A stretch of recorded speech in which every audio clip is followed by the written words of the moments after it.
So my project this year was to build a 59 Les Paul historically accurate reproduction using as many of the original materials and original techniques as they had done back when they built the original 59s and 60 Les Pauls.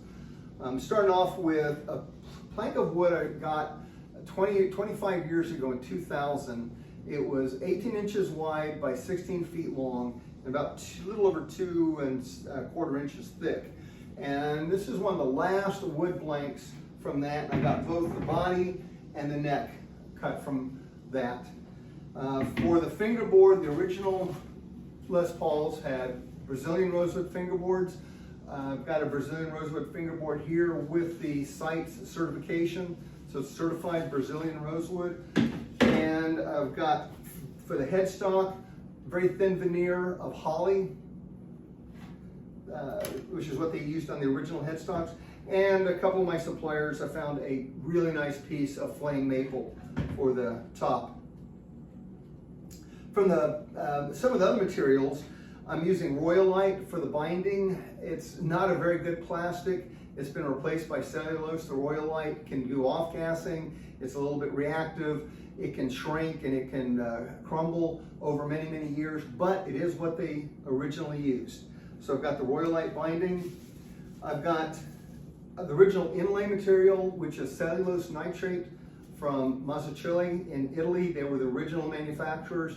They're very hard to find. I was able to track down a set of their fingerboard inlays. I've got a couple of bumblebee capacitors to be used in the electronics. For the pickups, I got a pair of throwback pickups. There's a lot of boutique pickup manufacturers out there that make the PAFs, and I got my intern helping me out today, and my other intern helping me out today. And there's a lot of manufacturers that make exact reproduction PAFs, and in all the manufacturers, throwback tends to be in the top ones of the pros list as the best reproduction. So rather pricey pair of throwback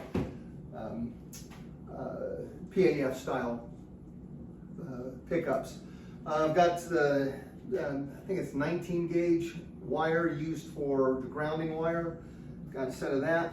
And then for the glues, there's 3 different type of glues. I have a 2-part urea formaldehyde glue that's used to attach the maple top to the mahogany body.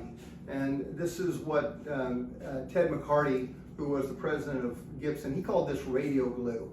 And the reason they call it radio glue was they would use radio waves to cure it. So they could glue it together, press it, and then use radio waves, and it would cause it to cure immediately. There's some thoughts that they used hide glue for the tops, but there's been proof that it was not hide glue, it was this 2-piece urea formaldehyde. And one of the biggest reasons was hide glue in that large area would take forever to cure. This could be cured in a matter of minutes. I do have hide glue, which is used for attaching the 2 pieces of maple together at the center line, and attaching the head plate to the headstock, and fingerboard to the neck, and the neck into the body. So I do have hide glue for that. And I also have fish glue, and fish glue is used for attaching, or for setting the inlays in. So for the Gibson inlay at the headstock, and for the fingerboard inlays, they used fish glue mixed with sawdust or with rosewood dust to inlay that. And then one other really minor thing is, you can't see them, but they're the side dot inlays for the side of the fretboard. Those were made of stamped out tortoiseshell.